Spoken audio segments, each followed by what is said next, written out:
Abierto en la Génesis capítulo 19, donde hemos leído esta historia que es algo extensa, pero que es otro hecho en el Antiguo Testamento muy significativo, y hoy es el primer mensaje dentro de este nuevo salón de la iglesia, y comenzamos por una historia de destrucción.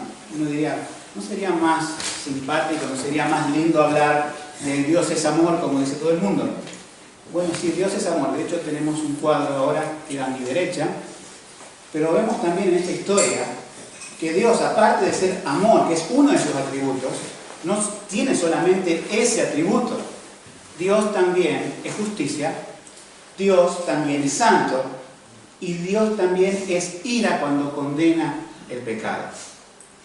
Hoy hablar acerca de la ira de Dios no es muy común escucharlo aún dentro de las iglesias. Por ahí la gente dice, no, vamos a hablar cosas más positivas. Pero si ustedes ven, si ustedes leen por su propia cuenta la Escritura, la Biblia, se van a dar cuenta que toda la Escritura te muestra las dos caras de Dios. Por un lado, la condenación del pecado, que Dios no tendrá por inocente al que peque. Y por otro lado, el amor de Dios manifestado en Jesucristo. Nosotros vamos a ver, primeramente, vamos a hablar en esta mañana acerca del desliz gradual que tuvo Lot al irse de a poquito a Sodoma, a asentarse en esa ciudad. Después vamos a ver cuál fue el juicio de Dios a estas ciudades impías, que no solamente fue Sodoma y Gomorra, fueron más, ¿sí? Pero estas eran como las capitales. Vamos a ver también cuál fue el fin a veces de lo que las familias a veces pasan. En este caso la familia de Lot, su esposa no terminó bien, sus hijas después, a pesar de que escaparon de la destrucción, también terminaron mal. Y vamos a ver como último punto a Cristo como el refugio de la futura destrucción. ¿Qué futura destrucción? Bueno, vamos a verlo con la Escritura. Vamos a ver esto del desliz gradual de Lot. ¿Quién era Lot? Bueno, Lot era el sobrino de Abraham. O sea, era hijo de un hermano de Abraham que se llamaba Harán. Esto también está en el libro de Génesis. Y los dos, tanto Abraham como Lot, eran personas ricas, es decir, tenían muchos animales, tenían muchos siervos y pastores que cuidaban esos animales. Y en un momento, los pastores de Lot con los pastores de Abraham empezaron a discutir, diciendo quién tiene el mejor pasto, quién tiene el mejor lugar. Y Abraham, que ya había recibido la promesa de Dios, que Dios iba a hacer de Abraham una nación grande, y esa promesa, como vamos a ver en otros domingos, va a estar centrada en Cristo, el Mesías. Abraham, que era un hombre de Dios, él no quiso decidir, dijo, a ver, Lot, que vos decidas dónde vamos a dividir nuestros pastores. Escoge la parte que a vos te parezca. ¿Y qué hizo Lot? Escogió la mejor parte. Escogió una llanura fértil cerca del río, pero también el problema con eso que escogió es que había cerca una ciudad. En el Génesis 13:10, eso se los digo yo, que es anterior, dice, y alzó Lot sus ojos y vio toda la llanura del Jordán, que era toda ella tierra de riego, antes que destruyera Jehová Sodoma y Gomorra. Y era como el huerto de Jehová, como la tierra de Egipto entrando a Zoar. Es decir, Abraham le dijo a Lot, escoge, y él miró y dijo, voy a escoger aquella tierra que se ve muy bien, que dice que es como el huerto de Dios. Cuando dice el huerto de Dios, ¿de qué estará hablando? El huerto del Edén. O sea, era una tierra, podemos decir, muy rica en vegetales, para cuidar sobre todo el ganado, y en agua. Pero estaba ahí cerca Sodoma. Entonces, nosotros vemos que Lot escogió ese lugar y se fue, dice también otro versículo, en el versículo 12 del capítulo 3, dice, Abraham se asentó en Canaán y Lot asentó en las ciudades de la llanura y fue poniendo sus tiendas hasta Sodoma. Pónganse a pensar esto, hermanos. ¿Cómo es el desliz hacia lo que parece bueno, hacia lo que parece correcto, pero cuando hay un pecado cerca de eso, cómo el creyente a veces se va acercando a cosas que le parecen a sus ojos bonitas, que les parecen bien. Como dice la Biblia, ¿no? Hay camino que parece al hombre derecho, Proverbios 14:12, pero su fin es camino de muerte. El desliz, esto es una regla bíblica lo que voy a decir, el desliz es siempre gradual. De la noche a la mañana, una persona no deja la iglesia. De la noche a la mañana una persona no se aparta del Señor así nomás, sino que el desliz es gradual, es de a poco. La persona no se da cuenta, a lo mejor puede seguir viniendo a las reuniones, puede seguir entrando aquí, pero su corazón se va apartando más lejos. Yo como pastor no tengo una radiografía para ver dónde está el corazón de cada uno de ustedes, pero ojalá el corazón acompañe a su cuerpo. Están delante de la presencia del Señor, delante de la palabra hoy, y sus corazones también tienen que estar cerca del Señor. Que no pase como Lot, que empieza el alma a decir, bueno, ¿qué tal si me acerco a este trabajo que a lo mejor me ofrece mayor beneficio, pero me quita tiempo para el Señor? Y los que sean padres o madres de familia, me quita tiempo para mi familia. Mucha gente dice, ¿qué es lo mejor para mí? Y tener un buen trabajo, y tener una buena posición. Y buscan todas las cosas. Lot ya era rico, ¿qué necesidad tenía de acercarse a Sodoma? Estaba padeciendo necesidad, pero claro, él tenía ya, a pesar de que la Biblia lo llama justo, junto con Abraham, pero era muy diferente la mentalidad de Abraham de la de Lot. La de Lot tenía una mentalidad más materialista. Y el mundo propone exactamente lo mismo.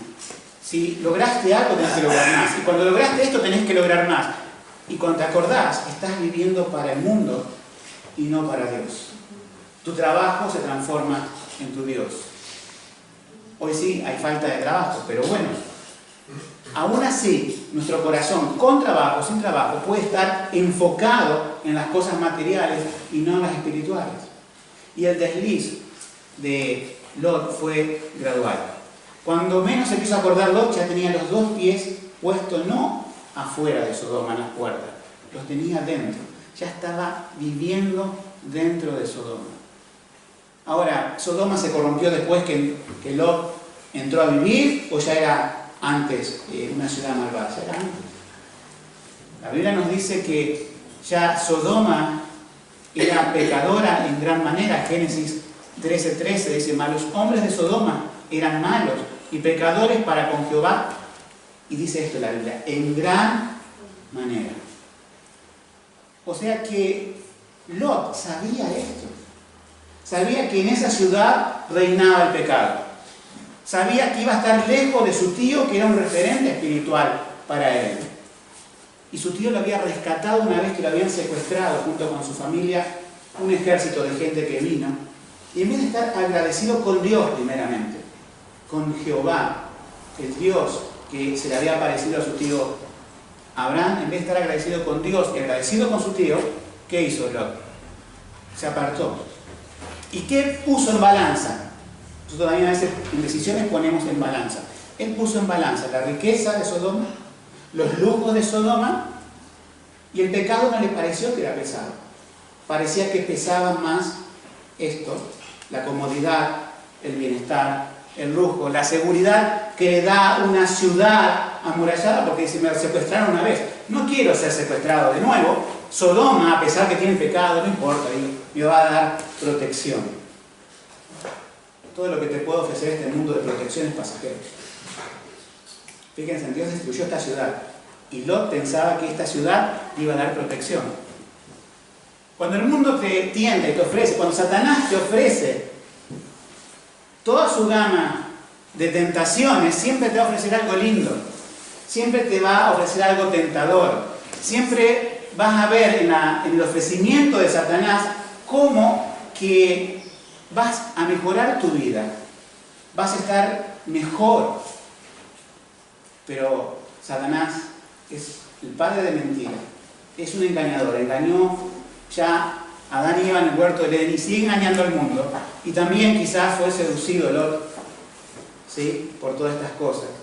El mundo te ofrece todo. Compre hoy, como si fuera con tarjeta de crédito. Compre hoy y pague después. ¿Pero sabes los intereses que te carga el mundo? Son grandísimos. Lo que tenés que pagar cuando te vas acercando al mundo no sale gratis. El apartamiento de Dios no es gratis. Y estoy hablando de los creyentes principalmente. Nosotros vemos pecados de personas que han estado con Dios y que luego pecaron. Ah, bueno, pero después fueron restituidos, decimos. Sí, pero hay que ver las vivencias que pasaron. Todo lo que pasaron por apartarse de Dios. El pecado siempre te va a pagar con amargura. El mundo siempre te va a pagar con destrucción espiritual. Es una regla y tenemos que creer a la palabra de Dios, que es así, es una regla matemática, es como un axioma. No hay forma de escapar. El mundo te ofrece hoy cosas lindas, pero su fin es muerte, como dice Proverbios. Parece derecho al principio, parece lindo, pero su fin es camino de muerte. Vamos a ver un poco estas ciudades. ¿Qué tenía Dios contra estas ciudades? ¿Qué cargo presentaba Dios contra estas ciudades? Bueno, ya vimos que en Génesis 13:13 dice que eran pecadores en gran manera. Nosotros también tenemos referencia, como para hacernos una idea de lo que era Sodoma en otras partes de las Escrituras.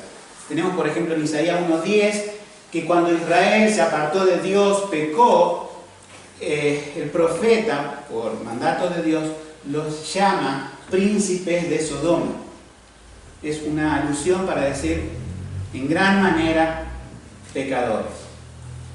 Ahora, hay una palabra que, bueno, no se usa mucho fuera del ambiente cristiano, pero en un tiempo se utilizaba bastante, y es la palabra sodomita, ¿sí? No sé si alguna vez alguno la escuchó.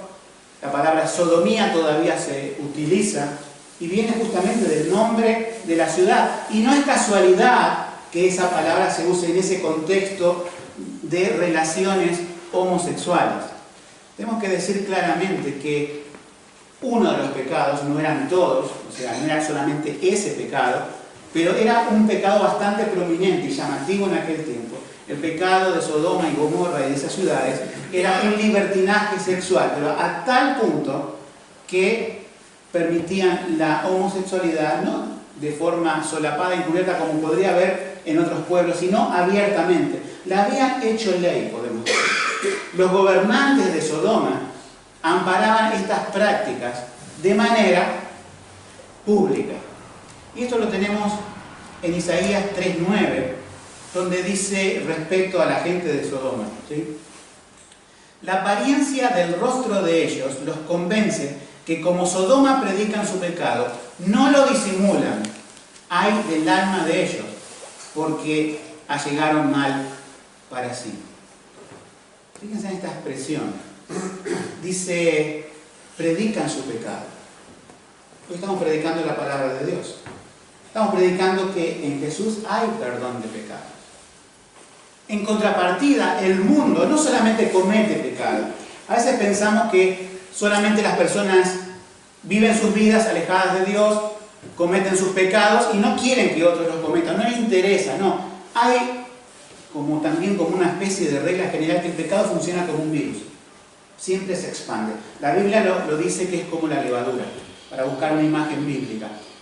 Bueno, hay que cocinar con levadura para saber, pero si vos pones levadura, una masa, una pequeña porción de levadura, la levadura va leudando toda la masa, o sea, va en expansión.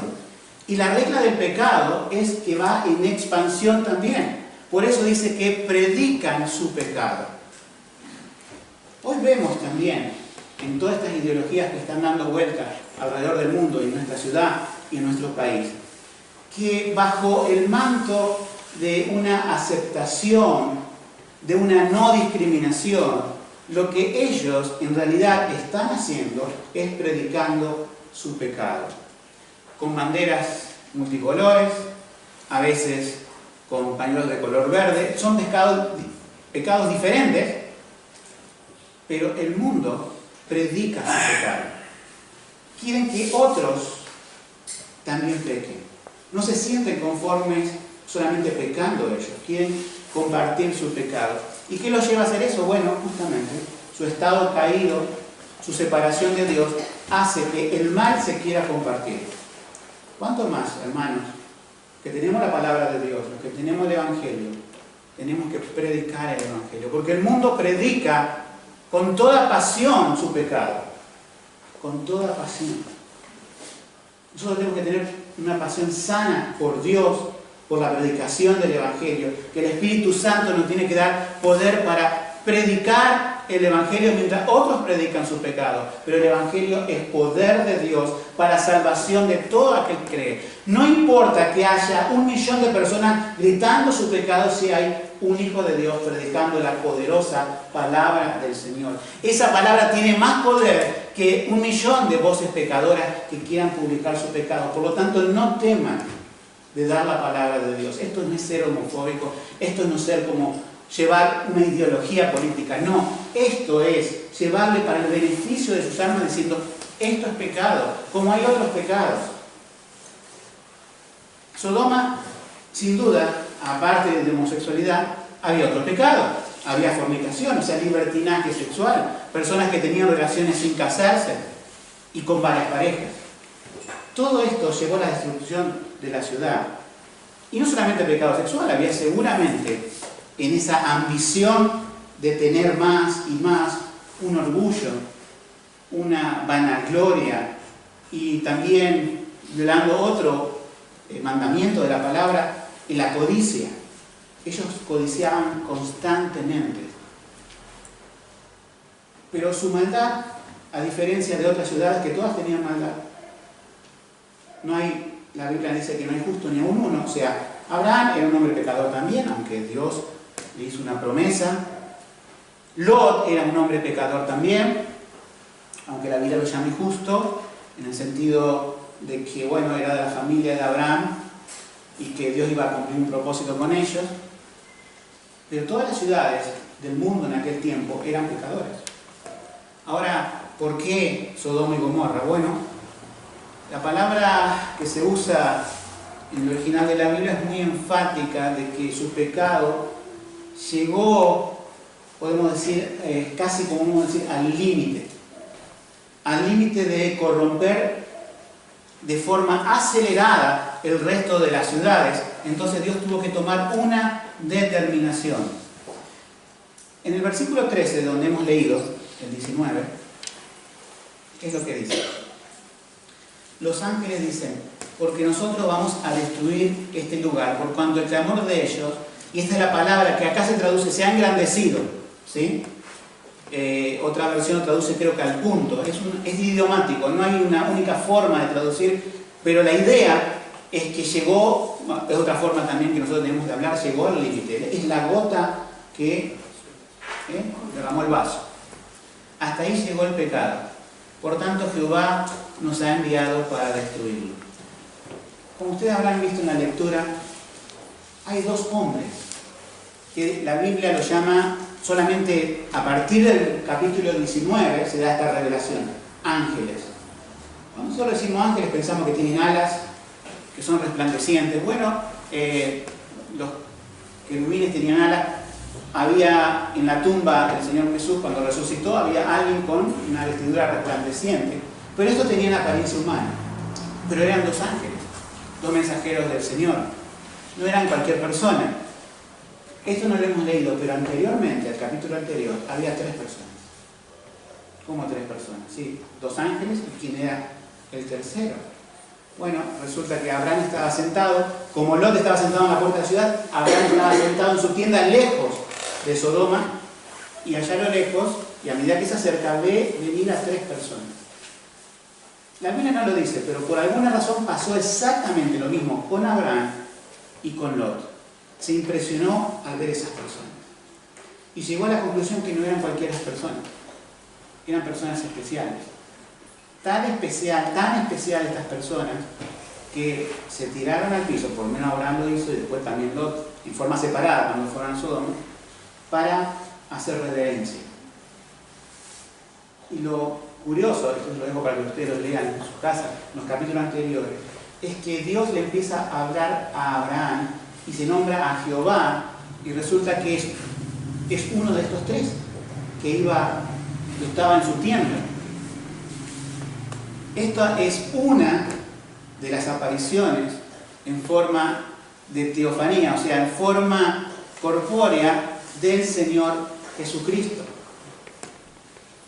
Es muy llamativo, aparece en otras partes de la Escritura, pero aparece justamente, pero el Señor Jesús no va a la ciudad junto con los ángeles a la destrucción, ni a rescatar a Lot, sino que lo que hace es prometerle de nuevo, porque ya había recibido una promesa a Abraham, que va a nacer de ti aquel en cuya simiente, en cuya semilla va a ser bendita todas las familias de la tierra.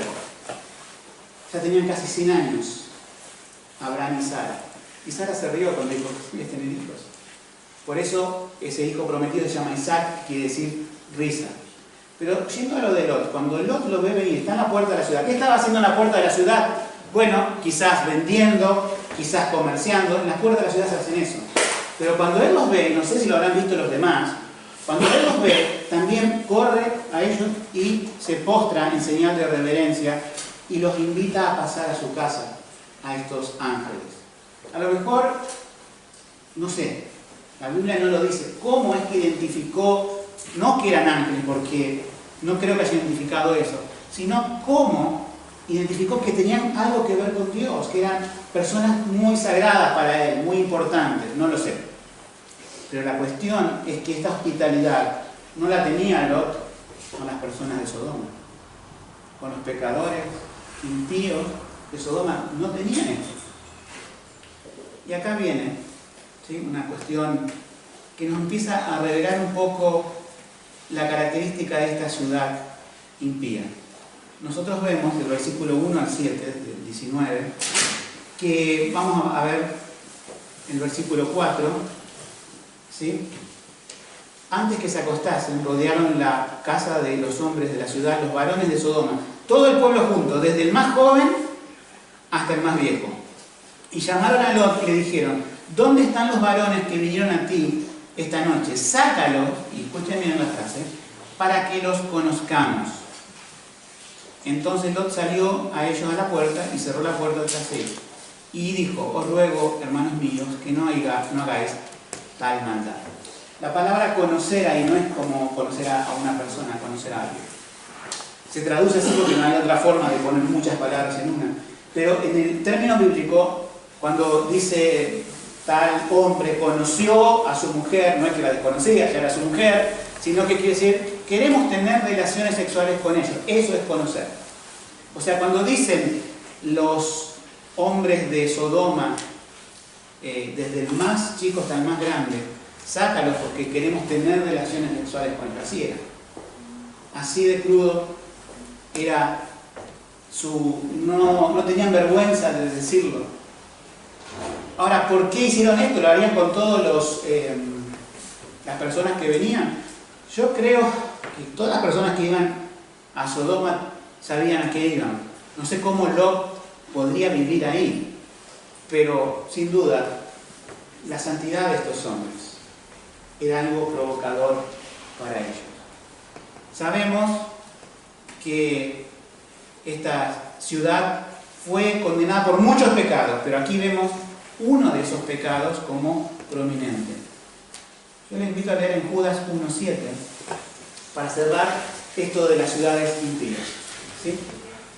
En Judas 1:7 también se nos refuerza la pauta diciendo, bueno, ¿qué es lo que le pasaba a estas ciudades? Dice, como Sodoma y Gomorra y las ciudades de alrededor, que de la misma manera que ellos habían fornicado e ido tras, y acá hay otra palabra también difícil, entonces, otra carne, fueron puestas por ejemplo, sufriendo condenación del fuego eterno.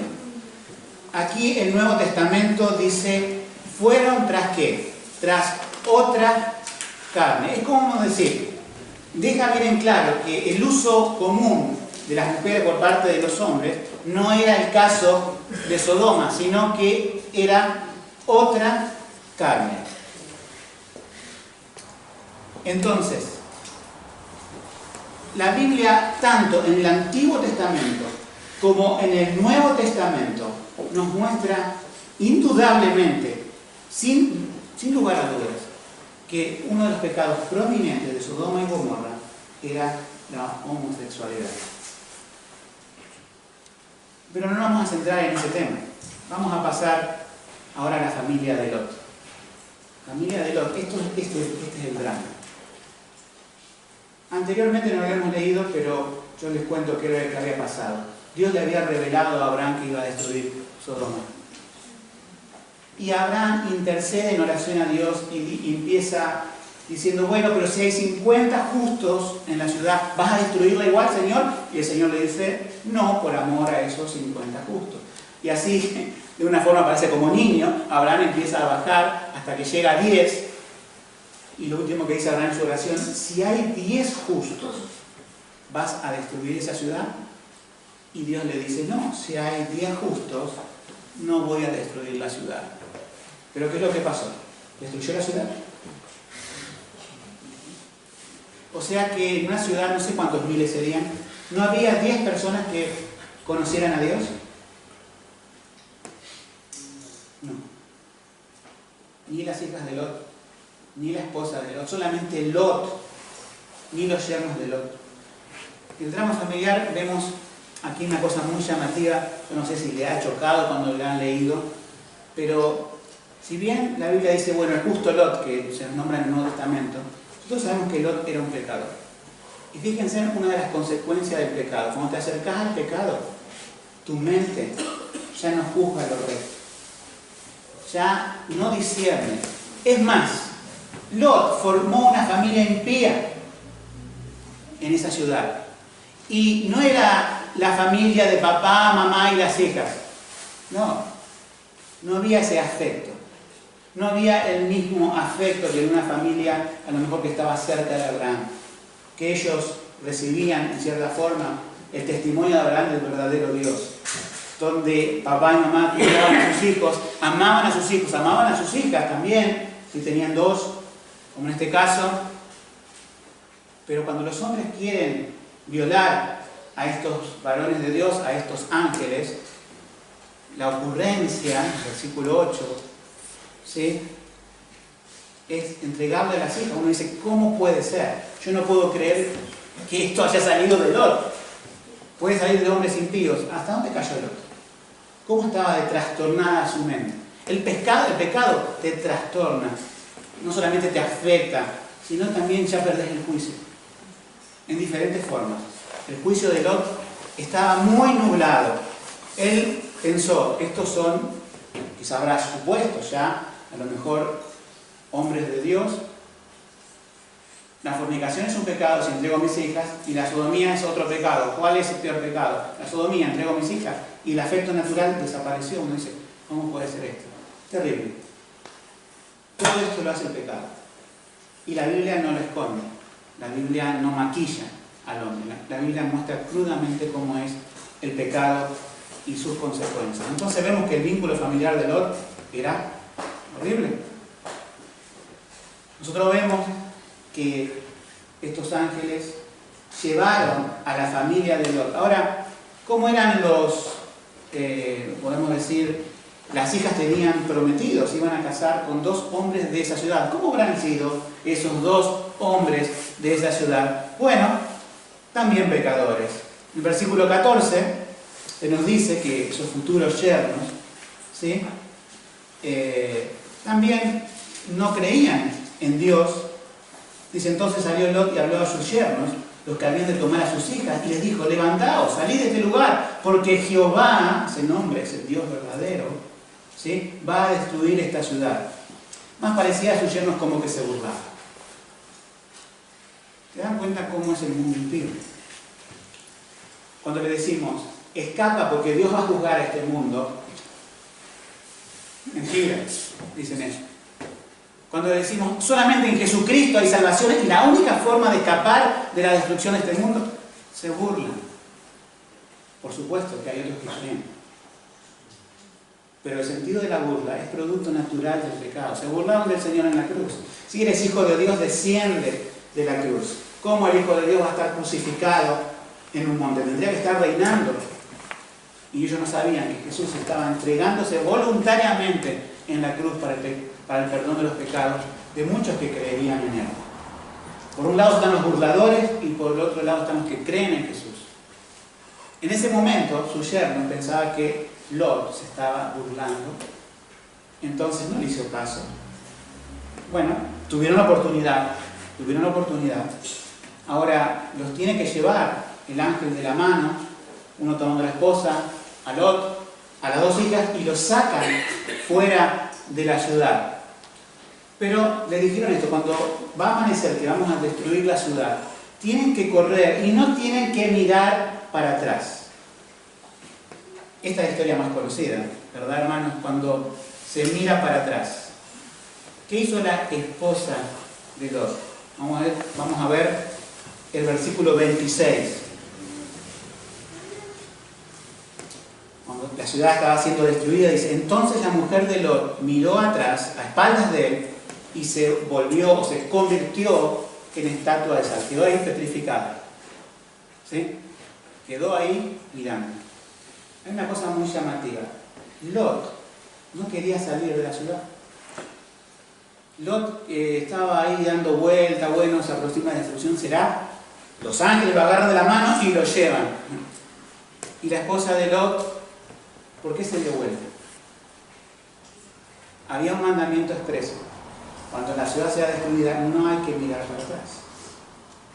¿Dónde estaba el corazón de la esposa de Lot? En la ciudad. Ella salió corriendo con los ángeles, pero su corazón pecaminoso quedó amando la ciudad, amando su casa, sus posesiones, su vida social en la ciudad. Y murió. O sea, no es que quedó convertida en esta estatua de sal y después murió. Y su alma fue al infierno. No tuvo oportunidad de arrepentimiento. Ya vemos el drama de la familia de Lot. Primero, viviendo en una ciudad de pecado, un pecado tal, fíjense, esto me llama a mí la atención, estos hombres, desde el más chico hasta el más grande, que querían violar a estos hombres de Dios, ellos salen a la puerta y con un resplandor los ciegan, quedan todos ciegos. Y uno dice, bueno, si una persona ciega queda ciega en ese momento, se va a su casa, va al médico o entra en un pánico diciendo, ¿qué pasé que quedé ciego? No, ellos iban rajuñando la puerta, querían entrar a la puerta, a la mejor estilo de película zombie, tratando de entrar a la puerta. ¿Nos damos cuenta el pecado hasta dónde llega? No es que, bueno, el pecado, la ideología, queremos aceptación, no, quieren imponer hasta las últimas consecuencias. Este mundo se va a volver cada vez más oscuro, porque la destrucción está cerca. Y cada vez más el pecado va a estar, y ya está, en cada propaganda de televisión, metiendo a presión el pecado, en cada comercial de computadoras, aún en las escuelas, aún en las charlas, aún en los ambientes de trabajo, aún en las facultades, está la presión continua del pecado. No se conforman, no van a parar ahí. Pero el Evangelio es poderoso. Ellos van a predicar su pecado, van a rajuñar las puertas, pero el Evangelio es poderoso. Cuando están cegados, ellos siguen haciendo eso. Como dice la palabra en el Nuevo Testamento, el Dios de este siglo, el Dios con minúscula, que es el diablo, cegó el entendimiento de las personas de este mundo para que no crean al Evangelio, por cuanto no amaron la verdad. Es triste ver al mundo ciego, pero Dios va a ir abriendo los ojos de quien quiere. Dios va a ir salvando a las almas que se llaman por medio de la predicación del Evangelio. El drama familiar de Lot, sabemos que la esposa murió, y esto no lo hemos leído, tampoco lo vamos a leer, pero en el capítulo siguiente, cuando quedaron solos, abandonados en un monte, fueron a una ciudad que se llamaba Zoar, que al final no quisieron quedarse allí porque tenían miedo, parecida a Sodoma. Dios no la destruyó por misericordia cuando dijo, podemos ir a la ciudad, porque si vamos al monte, la destrucción nos va a alcanzar. Dijo Dios, bueno, pueden ir a Zoar. Después se fue a un monte, y estas hijas tuvieron hijos con su padre, lo emborracharon, durmieron con él. Fíjense, qué linda familia, ¿verdad? Todo eso fue el pecado. ¿Cómo terminó Lot después de eso? ¿Valió la pena tener más vacas? ¿Valió la pena estar protegida por la seguridad de Sodoma? Todo ese momento estaba lindo. Quizás a alguno de acá el diablo le ha mostrado las cosas lindas del mundo. Pero va a llegar el momento en que vas a estar en una cueva en tu vida y vas a experimentar los efectos del pecado. Hoy estás escuchando la palabra de Dios. Yo te invito a que escapes del pecado, a que escapes de la destrucción que viene en este mundo y vayas a Jesucristo. Él te ofrece salvación, en Él hay seguridad. Solamente Él puede darte eso que tu alma busca y que piensa que va a encontrar satisfacción en este mundo, pero este mundo no te da jamás verdadera satisfacción. Solamente Cristo puede llenar nuestra alma y puede dar satisfacción verdadera a nuestro ser, porque fuimos creados para estar en comunión con Dios, pero esa comunión fue rota en el jardín del Edén por el pecado. Y todo lo que hemos nacido somos pecadores, pero en el momento que vamos a Jesucristo, Jesucristo te ofrece perdón de pecados, te ofrece perdón de todos tus pecados si te arrepentís verdaderamente, y también te ofrece seguridad, te ofrece paz y te ofrece la vida eterna. Vamos a ver, después de esta, podemos decir, drama familiar, vamos a ver cómo Cristo puede ser nuestro refugio. ¿Saben que Cristo habló de Sodoma y Gomorra? O sea, el Señor trajo, no solamente la historia de Noé, que ya la hemos visto, el Señor trajo la historia de Sodoma y Gomorra y la hace en un contexto muy especial. Y quiero que prestemos atención porque este es el foco principal del tema de hoy. Esto se encuentra en Lucas 17:29. Dice, mas el día que Lot salió de Sodoma, llovió fuego del cielo y azufre, y los destruyó a todos. ¿Y qué dice? Así será, ¿qué cosa? El día del Hijo del Hombre cuando se manifieste. Así será el día de la destrucción de este mundo, donde se manifiesta ¿quién? Jesús. ¿Crees esto? ¿Crees que lo que dice la Biblia es verdad, que Jesús va a venir? O va a decir, no, parece que el predicador se está burlando de mí, esto no va a ocurrir, el mundo va a seguir, el mundo no va a terminar, o el calentamiento global lo va a matar, o una bomba atómica o algo, una peste. No, el mundo se va a acabar cuando Dios diga que se va a acabar. Mientras tanto, está la oportunidad de salvación.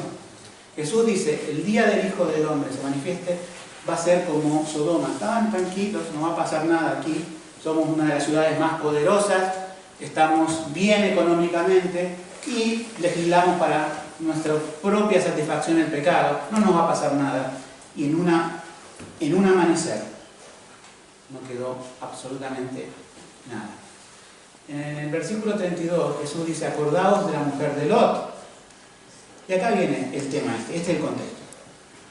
El que procure salvar su vida la perderá, y el que pierda la vida, ¿no?, la conservará. Esta palabra, el que quiera salvar su vida la perderá. Y el que quiera, vamos a leerlo de nuevo. El que procure salvar su vida la perderá, y el que la pierda la conservará. El Señor no lo dijo una única vez, lo dijo muchas veces. Vamos a leerla otra vez, otra de las veces en que lo dijo. ¿Sí? Podemos leer en Lucas 9:23. Es anterior. Dice, y decía a todos, escuchen bien esto es importantísimo, esto es la clave. ¿Sí?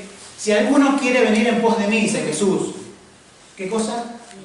Niéguese a sí mismo y tome su cruz cada día y sígame. Porque el que quiera salvar su vida, ahí está la conexión, la perderá. Y cualquiera que pierda su vida por causa de mí, la salvará. ¿Qué quiere decir el que quiera salvar su vida la perderá? Quiere decir esto, pero estoy con sencillas palabras. Hay de todas las edades aquí. Quiero vivir el mundo, quiero vivir la vida. Voy a permitir este pecado, voy a hacer esto otro, voy a hacer lo otro. Quizás tengo un familiar que pierde su vida viniendo a esta iglesia y escuchando sermones los domingos. ¿Quién la pierda? Yo no la voy a perder, yo la voy a ganar. Yo voy a vivir mi vida. O no te dice el mundo, te ofrece continuamente por todas las pantallas, vive tu vida, vive tu vida. Lo peor de esto es que muchas iglesias van detrás y dicen, viví tu mejor vida ahora. Mentira, eso no es el Evangelio, eso no es la verdad de la Biblia, eso es poner a las almas en la misma condenación que está el mundo, amando las cosas de esta vida. Tenemos que aprender de Lot que él amó las cosas de esta vida y así le fue. Su familia se perdió. Entonces, si vos querés ganar tu vida, ¿querés ganar tu vida? ¿Querés hacer tu voluntad? Dios te dice, hacela.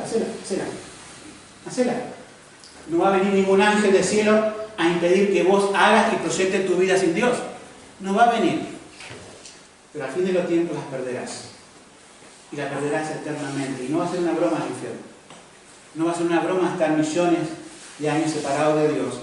En el tormento, junto con los hombres de Sodoma, junto con el diablo y sus demonios, junto con toda la humanidad que se rió del Evangelio, compartiendo ese lugar, no va a ser nada grato. Pero mientras tanto, si querés ganar tu vida, ganar. Al final la vas a perder. O podés hacer otra cosa. Podés hacer otra cosa. Hoy podés hacer otra cosa. No mañana. No sé si mañana vivirás. Hoy podés hacer esto. Podés perder tu vida para ganarla. ¿Qué quiere decir perder tu vida? Quiere decir, cuando Jesús dice, si alguno quiere venir en pos de mí, niéguese a sí mismo. Negarse a sí mismo es perder la vida. Es decir, no, Alejandro ya no va más. No puede seguir con su pecado. No puede seguir apartado de Dios. No puede seguir viviendo su vida. Sino que me niego y digo, no, la vida verdadera y eterna está en Jesucristo. La vida está solamente en Él. Y me niego a los pecados, pero digo, Dios me va a dar fuerza para triunfar sobre el pecado. Dios me va a perdonar. Y le pido perdón al Señor. Eso es perder la vida. Señor, mi vida no la quiero vivir más yo. Mi vida no quiero que dependa de mí, sino que quiero rendirla a tus pies. Y te pido perdón, Señor, por todos mis pecados. Todo lo rindo ante ti, hemos cantado hoy. Todo lo dejo a tus pies. Y sé que en ti voy a hallar vida. Tomar la cruz, ¿qué es? A veces parece una palabra dura, fuerte. Decir, ¿cómo es eso de tomar la cruz? En aquel tiempo, hace 2000 años, tomar la cruz significaba ¿qué? Morir. No era un vía crucis, no es ir ahí con la iglesia católica llevando un santo, no. Era morir en la cruz en el desprecio y la burla de todos. Eso era morir. Pero Jesús nos dice, traduciendo esto, llevar la cruz es dejar el mundo, ir a Cristo. Este mundo va a ser difícil. Si alguna iglesia dice que este mundo va a ser el campeón y va a ir de victoria en victoria, te miente. Este mundo va a ser difícil, pero Jesús dice, yo voy a estar con vos a tu lado. En cada momento, en cada enfermedad, en cada momento de pobreza, en cada momento de necesidad, de soledad, de frustración, de no sé qué voy a hacer con mi vida, Jesús viene, te pone su mano y dice, seguí adelante, yo te llevo. Viene como ese ángel que tomó la mano, en su misericordia, te toma tu mano y te va sacando de este mundo. Y cuando venga la destrucción de este mundo, no vas a estar más. Vas a estar con el Señor. El Señor es el que te dice en esta mañana, podés perder tu vida, pero en realidad perder tu vida es ganarla. ¿Qué nos dice el versículo? Este la salvará. Y el versículo 17-33 de Lucas, capítulo 17-33, nos dice, la conservará. Cuando pasemos este mundo, todos aquellos que hemos puesto nuestra fe en Jesús, a pesar de todos los problemas, a pesar de todas las cosas que vive la gente, nosotros hemos ido de la mano de nuestro Salvador. Y ya sea que nos vayamos rápida y sorpresivamente de este mundo, o ya sea que estemos en un hospital con la gota de suero y leer la pulsación, cuando cerremos los ojos de este mundo y los abramos de nuevo, vamos a estar con el Señor para siempre. Y nos va a dar un cuerpo en la resurrección para estar alabando a Él para siempre. Y uno va a decir en ese día del juicio, gracias Cristo, porque aquí le iba a perder a la vida. Quizás en ese momento recordemos tantas personas que nos decían, yo quiero vivir la vida, yo quiero... Y que nosotros, perdiendo toda esa vida, la ofrecimos a Dios. Y Dios nos dio vida eterna. Eso es el Evangelio. Estos son los dos destinos eternos. que nos muestra la Escritura. Dios, en su misericordia, ayuda a nuestra debilidad, como los ángeles tomaron las dos manos, ¿sí?, de la familia, versículo 16 de lo que hemos leído. Y terminamos con este versículo que también lo hemos leído al comienzo de la reunión. Primera Tesalonicenses 1:10. No sé qué estás esperando, si conseguir un nuevo trabajo, no sé si estás esperando alguna buena noticia. Miren lo que esperamos. Miren lo que esperamos los cristianos. Dice, y esperar a su Hijo Jesús, ¿no? Desde los cielos, a quien levantó de los muertos, a Jesús, quien nos libra de la ira venidera. Jesús murió en la tumba, en la cruz, fue a la tumba, sí, fue a la tumba, pero Dios lo levantó de los muertos y hoy está sentado a la diestra de Dios. Y dice, Él es quien nos libra de la destrucción que ha de venir. Él el que nos libra de la ira venidera. No podemos decir otra cosa en esta mañana. La verdad es esta: Dios entró ya en juicio con este mundo. Lo juzgó en la cruz. Fue juzgado hace 2000 años, más de 2000 años, en la cruz. Dios determinó la condenación, que todo aquel que no quiere creer, todo aquel que va con el Evangelio y se ríe o dice, no, déjame vivir un poquito mi vida más, te das cuenta que ese alejamiento te lleva a la destrucción. Todas esas personas van a perecer eternamente. Eso es lo triste, pero lo bueno es esto. Termino con esto. Si en esta mañana escuchaste la palabra del Señor, la misericordia de Dios, el amor de Dios se manifiesta en la cruz de Cristo. Él en la cruz, Jesucristo, no solamente sufrió el dolor de los clavos, Jesucristo sufrió una lluvia de fuego y azufre, por así decirlo, de los pecados de todos nosotros. En Él fue cargado los pecados de todos nosotros, dice Isaías 53. La homosexualidad, pecados horribles, la fornicación, todos los pecados que te pueda imaginar fueron puestos sobre Jesucristo y Jesucristo los venció, no fue contaminado. Él recibió en tu lugar, si crees, una lluvia de fuego y azufre. ¿Somos cristianos? ¿Creemos en Jesús? Entonces, esa lluvia de fuego y azufre que me correspondía a mí como habitante de Sodoma, la recibió Jesucristo en la cruz. Si no crees en esto, la lluvia va a caer sobre ti, que así no sea, que puedas creer en Cristo. Amén.